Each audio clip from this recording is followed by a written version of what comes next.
functional resumes, basically what we encourage people to do, and I'll kind of take a step back real quick and say that functional resumes are typically used for people that have some experience, have years of experience. I would not encourage a traditionally aged graduating senior to use a functional resume. Typically, it might be an alum who's returning after a few years, who maybe has gotten laid off. Maybe it's a non-traditional student who's had some experience, maybe military. So just to kind of clarify that, we're basically taking that reverse chronological resume and reading it and kind of, if you will, quite literally cutting and pasting bullets out of that reverse chronological resume and pasting those functional areas into each function.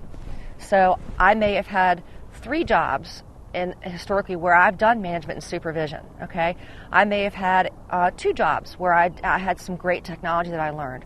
So you're going to be actually putting the functional areas first sort of in the middle section of the resume, and then once you're finished writing those targeted functional areas that the recruiter is asking for, and next you're going to be having the experience section, and it's going to be just a quick and dirty review of where I worked, when I worked, and how long I worked there. So the name of the company, the job title, the location, and the dates, and that is it.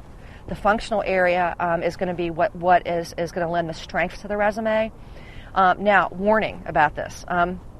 Sometimes when functional resumes are presented to a recruiter, it may look like there may be a gap in their work history. So it's going to force the recruiter, once the resume has been forwarded on to the recruiter, it's going to force them to look very, very, very long and hard at that work history. So if there is a gap, it's clearly going to stand out.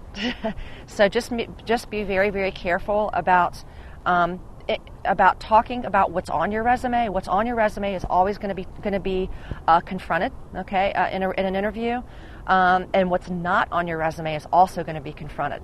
So just be very careful about what is on it and what's not. Glaring omissions, we call them. So that is something to really think about. So I would say before you actually use your resume, have multiple eyes look at it.